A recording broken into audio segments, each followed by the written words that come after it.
Welcome to the Lambton House Virtual Doors Open 2020. The Doors Open Toronto was originally planned for May 23rd and 24th, with the theme Open TO Music, celebrating the past, present, and future of Toronto's multifaceted music scene, while exploring the influence and impact of music and sound on the development of Toronto. Unfortunately, the current pandemic intervened. So on March 31st, in response to the COVID-19 outbreak, Mayor John Tory declared that all events in Toronto, including Doors Open 2020, were cancelled until at least June. He explained it this way. I know that these measures are hard. Festivals and events are treasured moments in neighbourhoods across the city. But the sooner we heed the advice of our medical experts on a consistent and sustained basis, the sooner we can get back to the things that we all enjoy and love.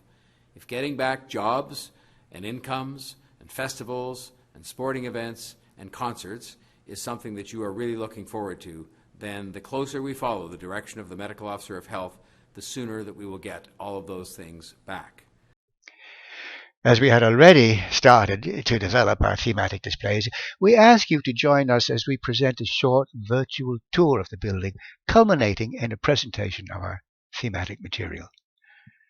Although there has been a tavern on the site since the 1820s, the current brick building dates from 1860 as a stagecoach stop on the original Dundas Highway, and later a waiting room for the Toronto Suburban Railway in the early 1900s. The Lambton has been an important part of the local entertainment scene. We then mount the steps of this pre-Confederation stagecoach stop, and your spirit begins to mingle with those who passed through this doorway before you, under this very transom, between these very sidelights, entering this hotel. Inside, on your left, is the traveller's waiting room, which we call the Humber Room, it being closest to that river.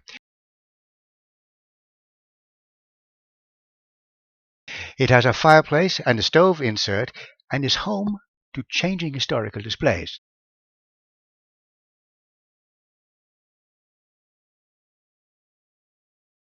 The fireplace surrounds in both the Humber and Howland rooms were custom made and designed in 2013. The wood is from the 19th century and the design is of that era. Also, when being played, the workers saw sparks as they hit an embedded piece of lead shot. The current exhibit celebrates the Red River Resistance, Louis Riel, and the founding of Manitoba. The display includes the Blue Métis flag, enlargements of the 2019 Red River Resistance stamp, and the commemorative Louis Riel coin, as well as the Leaping Buffalo flag. The display case also contains an older northern Manitoba beaded leather jacket and beaded boots for youth. There is a contemporary sash by the Métis weaver Patrick Adams, a copy of the Métis book from the Canadian Geographic Indigenous Peoples Atlas. On the nearby short wall is a replica of a period map, a presse of the life of Louis Riel, and copies of the text on two plaques, one recognizing Louis Riel and the other Sir William Pierce Howland. Now, back in the 1860s hallway, ahead of the original red pine stairs with handrail and original locally hand-turned spindles. Ascending at a gentle incline to the landing, if you keep your left hand on the newel post, your feet can feel how the steps of many others have worn the wood beneath as they turn to climb the last 5 steps to the upper hall. And here you see the 5 doors to the travellers' rooms, the painted ones being original from 1860, the varnished 2003 reproductions. On the right, the hallway widens, leading to the door to the upper veranda with an amazing view of the Humber River Valley. The river to the west. Descending the broad stairwell again, at the bottom on the left is the entrance to the men's beverage room, which we call the Howland Room in honour of the original owner of the hotel and tavern. Sir William Pierce Howland was Canada's only naturalized Father of Confederation, giving up his American citizenship in 1841. He was Canada's first Minister of Finance, resigning that position for his appointment as Ontario's first full-term Lieutenant Governor. His family's 1869 portrait of him in that office hangs over the northernmost of the 2 fireplaces in this room.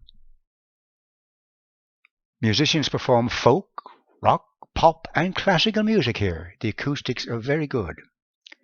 A Mozart string quartet sits nicely between the fireplaces, the audience intimately around them, while rock performers often prefer the north end, the audience out front. Changing exhibits exploring natural and cultural history hang on the walls here. The Howland Room currently hosts an exhibition titled Lost Mills of the Humber River. Between the two fireplaces is a static exhibit about music and the Lambton House, prepared for Doors Open Toronto 2020. It comprises a pair of 120-year-old tin whistles, which were played by an early 20th century visitor, a book of war ballads from Dickens's publishing, orchestrated sheet music from the 40s, at the time when CFRB radio's Cliff Dobie played the organ here. There are newspaper articles about the bands and artists who played the Lambton House in the 80s, with a collage of posters from the 21st century. The guitar was the instrument of choice for singer-songwriters such as Donna Dunlop, who performed at Lambton House in the 70s. A fiddle brought from Prince Edward Island by a Lambton Yard CPR engineer, century pub nights and Sunday afternoon performances. Our live acoustic performances, which would have accompanied the exhibit, was prepared as part of the Doors Open 2020 presentation. We hope that you enjoyed the quick tour of the building. The musical history of the Lambton goes back literally centuries. The Lambton Tavern was a well-known stop in the music scene in the mid-20th century, reaching its zenith in the 70s and 80s. Local sports teams would meet here for after-game festivities, and they would be entertained by the likes of the Mighty Pope, J.D. and the Playboys, Danny B. Blues Band, Eugene Smith and the Warm-Up Band, to name but a few. As part of our contribution to the story of the Toronto music scene, we sat down with two individuals whose careers span the 60s right up to the present day. The Juno Award-nominated and award-winning reggae master Jay Douglas and local Western musician Danny Balaka of the Danny B. Blues Band, both of whom performed at the Lambton Tavern in the 70s and 80s. And what follows are excerpts from that extended interview in which they cover a broad range of topics related to the theme Open T.O. music. Enjoy. Did well. We did well. We made good money. Late 70s, early 80s, made better money than now. I'm not. And live entertainment was a part of the culture. It was a mainstay, wasn't it? It was mainstream. Those days, man, you dressed up to go downtown. Yeah. And you could take your ladies or your family up. For example, the Town and Country, one of the best buffet in Canada. And there was always good live music to go along with that meal. You go down to... Grant used to play that a lot. Man, you go to an establishment now to see good musicians, because Toronto, all of Canada, good players are, because the institution did their work. They turned out a lot of good players. You go now, you see good players, they're playing for a tip jar. You know, it really moves you, man, a tip jar. Toronto doesn't take a back seat to any city in the world. I played in 10 different countries. I played 3 different continents. Toronto does not take a back seat to anywhere in the world. It's true. And it's the only city, and I'll tell you, the only city where you can go in and have one draft beer and no cover at the door and listen to world-class music. Well, the other thing to talk about is the change in venues. I mean, how many have closed? Oh, they're going down like flies. We're not doing just if we sit here and now talk about it. They're closing, man. They're going down like flies. No. They're going down like, it's horrible. We're living in one of the richest countries in the world. Why? We have natural resources on top. Yeah. God bless this great country, but the kids are the gem of the future. They are. They call me and they go, how do you make a living? I says, it's not the same. You know, I'm sorry, I wish I could tell you. But unless you unless you want to play in a theater gig and you try to get in there, that's steady work. You know what I mean? You can be a trombone player and you can play in a theater pit, but you're playing the same notes at the same time every night. It's not the most creative thing to do, but it's, you know, or if you get into the studio business. But even the studio business now has changed, Jay, because they used to hire bands. When I was doing jingles for Blue Light and stuff, we'd have 12 pieces and had to stand a sound studio. Now, it's one keyboard. And no sound studio, it's done in the office. You understand what I mean? So that wiped out all the players. My brother? You know, it's a horrible thing. But when I did go to high school, or I went to high school dances in the 60s, it was always bands. I know 40-year-olds now, Jay, that don't even care about live music. You know why? Because when they went to their high school dances, it was taped music, it was DJs and what have you. So that has taken over.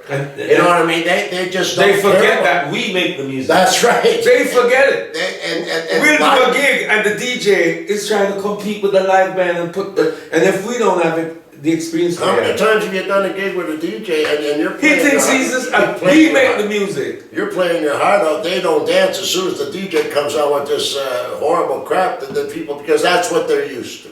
So to mentor, it's almost impossible. That has changed. It's changed. People have changed. The foundation technology has has shifted. changed Yeah. everything. These days that the places are dropping off. Well, you know why? Because the people that go to hear live music, there's always the exception to every rule. There's always going to be a young guy that likes it, but it's basically the boomers, and the boomers are dying. And when the boomers die, that's it. Yeah. Okay, you understand what I mean? Yeah. I mean, you know, my audience is. I make jokes about. I say my audience is coming real trans. Yeah. But you know, but I'm telling you, that's the truth. Mm. That's why matinees are popular, because they can be home at a decent hour. Yeah. You know, that sort of thing. But my God, Jim, we used to play 6 nights a week, 7 nights a week, twice on Saturday. Had to do the matinee, the whole thing. That was our job. Yeah. You know, and that we were always playing. And the answer to your question, go back and respect the foundation. Go back, respect the foundation where the music came from. Give it. I think educate them, right? Educate, yeah. Yeah, educate them. Yeah, That's educate the thing to them. do. And because it's the greatest gift, the only international language. Why are you taking it for granted? You go to some of the finest fine dining in Toronto right now for a meal. Service is good, everything. One thing is missing. Where's the music?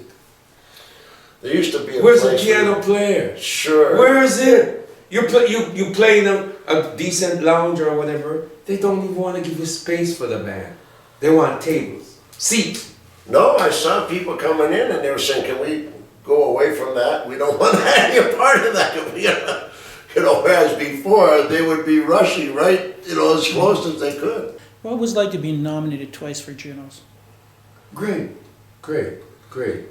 Very honored, and to see that we have on a wide show, and then your peers are being, you know, honored, and you feel very special. And it's good that Canada, you know, have a show of this magnitude, and I was very honored. Seeing as I have you here, let's talk a bit about here. You were telling me about how the picture in that little ad in the Globe and Mail made a difference to the people. When I showing up. played here, unbelievable. Unbelievable.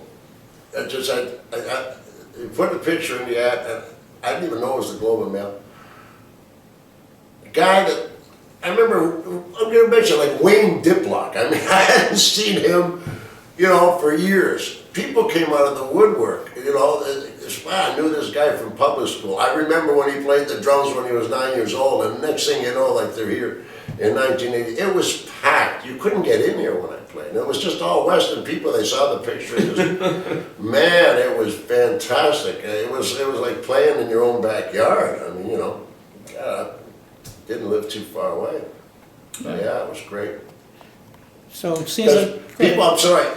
Go ahead. Before then, you know, I'd be playing was in this, you know, playing at such a port called Danny B. Well, they didn't know who Danny B was. They could have read the ad, but they saw that the picture was Danny Balaka. You understand what I mean? That's who they knew. They didn't know. They hadn't seen me in years, so how did they know that that was my stage name? I'm sorry for. No, that's fine. Go ahead. I appreciate Yeah. it. So yeah, it was a big success. Yeah. So the Lambton did come in handy for you. Huge. It was huge. We loved it. I had more fun here. Oh, it was one of my favorite gigs of all time. And you know, it's funny when Jay said earlier, and I could see it from Jay's perspective. Like if someone was to book me in a place that I didn't know too well in Scarborough or something, and you know, of course I never played like the Gerard Tavern or any of those joints. I wouldn't do it. I wouldn't do it. Number one, I always had a standard for money. I always made my dough, and you know that. I insisted, you know, but when he said, you know, we played there, we knew it was kind of a rough joint. Well, to me, no. I mean, it's my home. Like, you know, I wouldn't even think of it as a rough joint. It was like taking a nice hot bath, man. It was comfortable as hell. Putting on some slippers and have a few tequilas and some cold beers and go crazy.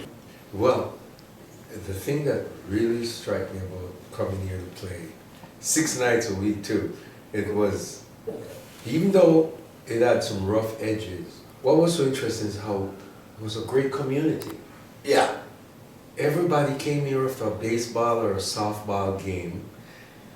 Myself, after I finished playing here, my 6th night, I came back on and I was asked to come back. But when I wasn't playing, I find myself coming back for the food. Oh yeah, we The deli. Snack bar. Oh my goodness, man, the food was amazing. Yeah. You would come here lunchtime and executives, all kinds of guys. Parking lot, huge parking lot. The food keeps me back, and the gentleman that worked here, was it Sid? Sid the waiter. They were amazing people, man. Yeah. You know, it was. Sid with his big tray Oh, with yeah. the draft on Oh it. yeah, you know, and you could go in that back room and This the deli. Currently, Lambton House, when open, holds a community pub night the first Friday of every month, highlighting local talent. The music reflects the various genres in the Toronto music scene. During the current pandemic, we are producing virtual pub nights for our loyal fans and supporters. Look for our YouTube channel and visit our website, www.lambtonhouse.org, for more information. We thank you for your time and look forward to seeing you at one of our events when we're open.